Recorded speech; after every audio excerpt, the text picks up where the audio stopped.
Ready. Cool. Excellent. I just want to start by introducing myself. So I'm Sam Causley and I work for Kantar, specifically the World Panel Division, and we work on consumer panels in the entertainment market. And this is the first time I've come to one of these, and essentially as a company, we're kind of making our kind of first foray into the world of esports, and we've kind of got some data on hand. But I think for me, moving forwards over the next few months and longer, I mean, my key questions are going to be, what are the questions for people in esports? What are the key concerns? What are the objectives? So what I'll be doing is hopefully coming to many more of these and really kind of really gathering information on what the key questions are in esports, and hopefully we'll have some data and consumer information that we'll be able to contribute to some of these breakout groups that we'll have later on. But initially, what I'm going to do is I'm going to share with you some data from our consumer panel based around esports. And just a kind of brief intro to who we are. So we're Kantar World Panel, and we operate a consumer panel of 15,000 people, aged 16 to 79. And that is a nationally representative panel demographically. So it's not just 15,000 random people, it's demographically representative of the GB population then weighted up. So we have roughly the same amount of people, proportionately the percentage of people living in London on our panel that there are in GB, roughly the same proportion of males to women, certain age groups, etc. So it's a 15,000 panel that is naturally representative of what you might see in GB.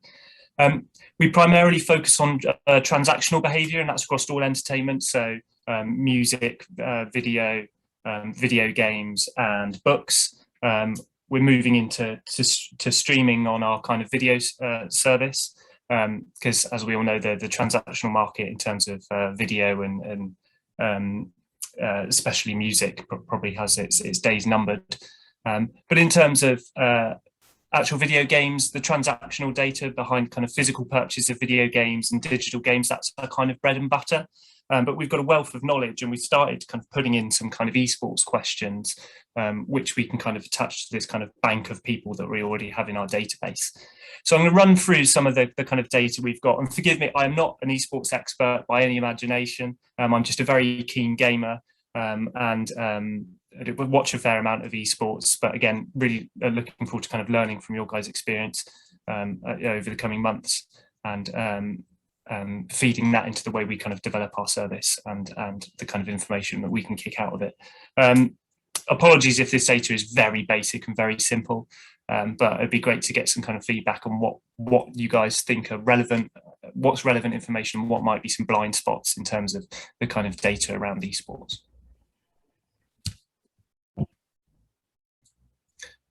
So just to start off with something pretty basic, so just consulting our consumer panel, we track their purchase behaviour, so it's all actual purchase behaviour, but also we can ask them kind of bespoke questions, so we can go and get attitudinal information out of it.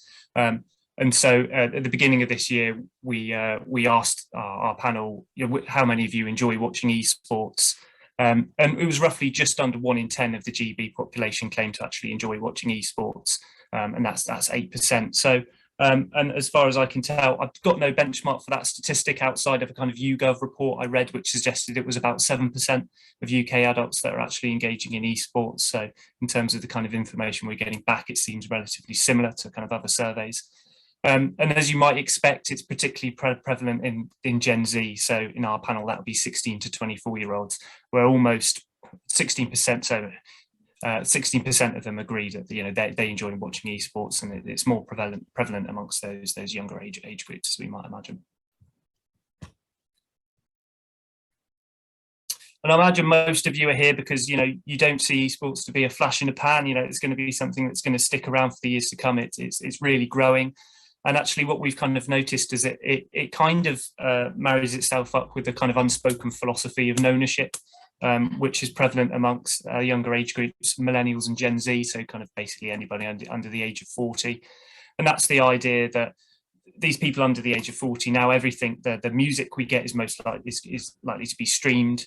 We're streaming film more than ever, even beginning to stream video games now, though that's still largely based in a kind of purchased kind of landscape. But essentially, many people under 40 now just don't have a sense of ownership around things. So kind of music is something that you don't own, you kind of subscribe to, for example. So actually it fits, esports fits really into this kind of sense that actually experiences now outweigh ownership in terms of something we're going to spend money on. And that's something you see when you look around in the UK high streets now. We've got belong arenas kicking up around the country. Escape rooms has been a growing phenomenon. VR spaces where you can kind of have a go on VR headsets. We're really moving in a direction that plays towards experience over ownership. So esports are in a really good place moving forward.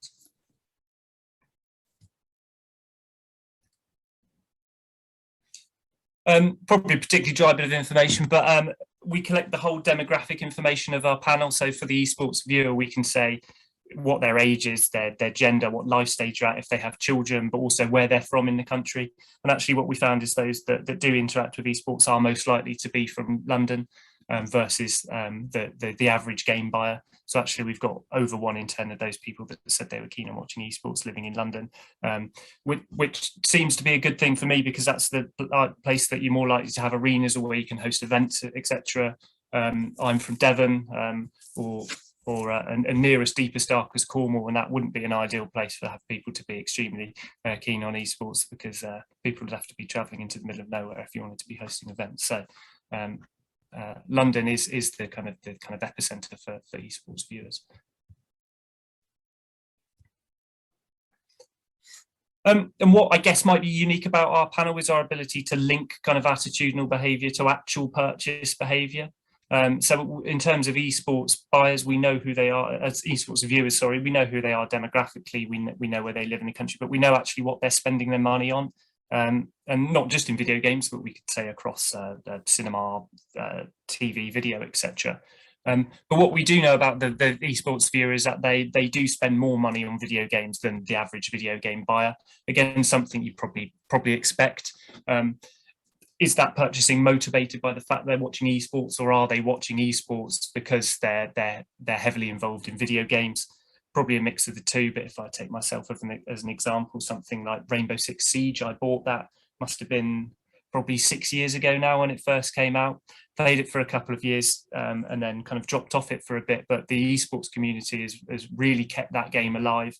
And I think even recently, the creators have said there's not going to be a second game that's got such long legs in it. And I think esports has been crucial in keeping games like that alive over a long time period. But linking it back to our actual kind of purchase behavior, we can say, okay, esports viewers, what are they likely to buy? So they were more likely to buy FIFA 21, they were more likely to buy Call of Duty Black Ops, and these are the kind of games, sports games and FPSs that marry up quite nicely with esports. And then there's kind of anomalies, I suppose. There's things like Cyberpunk, where actually they seem to be really likely to buy Cyberpunk, but that's not the kind of game that you'll ever see kind of represented in esports, I don't imagine, unless there's a kind of esport for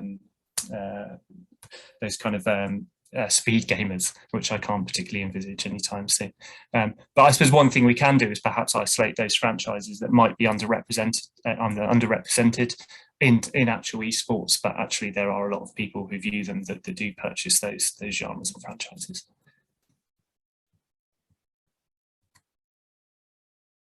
And then the last bit I want to take you through is we have that 15,000 panel that I mentioned, but we also have a panel of 90,000, which is a mobile panel, and that collects purchasing everywhere.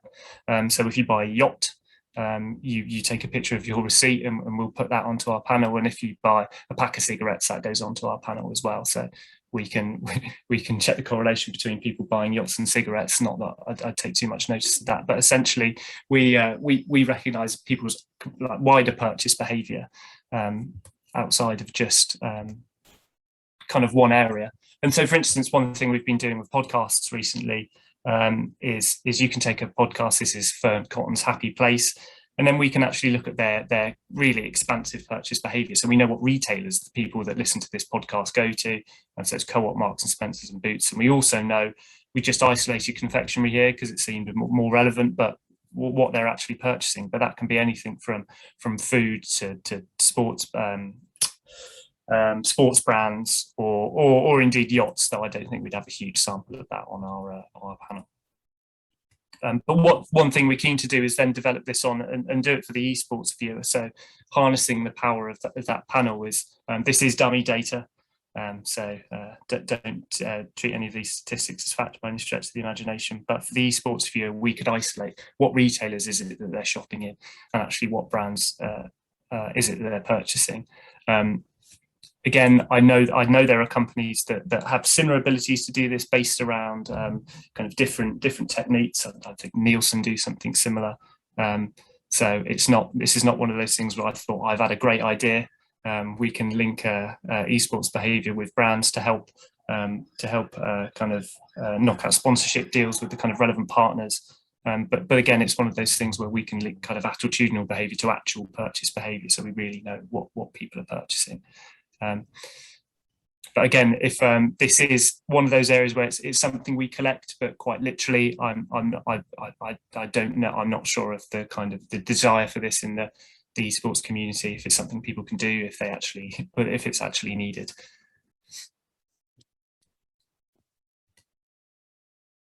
And then, so that was the content of what I wanted to take you through. Again, very top line, but this is as months move on, we're kind of looking to develop the kind of the stuff that we're building around esports. And again, really happy to contribute to kind of what we can in terms of breakout groups, in terms of what relevant data or information we might have. But that's all from me. And if anyone's got any questions, please let me know. But equally, if anybody wants to get in touch, I'll be more than happy to chat and really understand, even if it's just a chat about what those kind of key questions are for your business or company in esports. It'd be really useful just for me to know. Thanks, Sam. We have had a few questions actually. Firstly, do you know if you defined the term esports to the group, sample group, in like, does it stretch to competitive gaming, or is it just very much focused on what we'd consider as a big tournament, or anything along those lines? Yeah, no, it's an interesting question. It wasn't specifically based around, watching a specific event or, even just watching it on YouTube. So it was, in a sense, it was a consumer friendly foray into asking our panelists, really just doing it in the most basic sense. That's how they would define esports in their mind. Exactly, yeah. So we weren't very specific on the parameters on that. I mean, we did that in December last year. We'll probably be doing it again this year and building on that. So definitely the scope to be more specific about what esports might mean to that person. Especially we now know that it's 1 in 10, which is quite bigger than we might have imagined. Okay, cool. Yeah, I think this group could definitely, to your point about helping with those questions, there's definitely some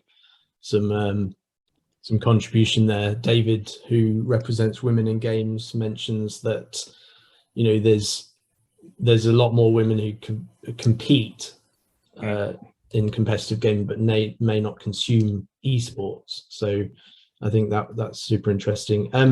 Another question: differences in esports titles. Did you cover the sort of genres, or obviously you've linked it to the actual game genres they're buying there, but was there any mention of the type of genres they're consuming as esports in their opinion? No, it wasn't. And again, yeah, like you said, it was interesting at this stage for us just to link, to link it to consumer behavior in terms of what genres might link up with esports.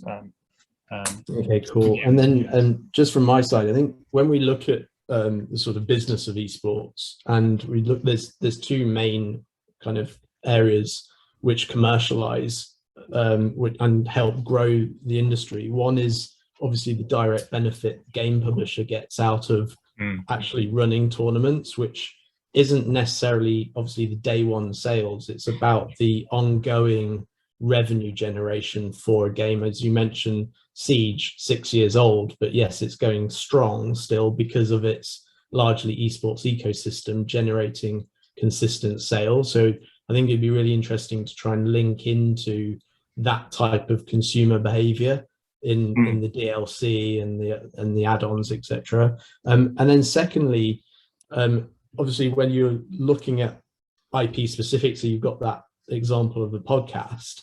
I think from an esports perspective, I think it's very interesting for a particular tournament or IP or a tournament operator to know what type of brands is that audience engaging. So I think the group would probably be quite interested to know how you can interact with, say, a Twitch audience, or how you can basically maybe find your Twitch going sub data or whatever.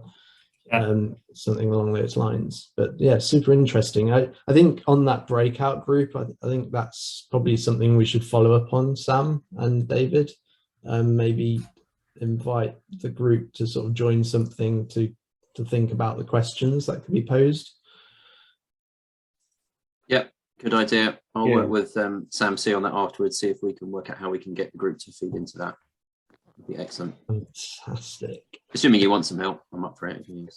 Yeah, no, excellent. That sounds great. Yeah, no, thank you. And thank you very much for your feedback on that.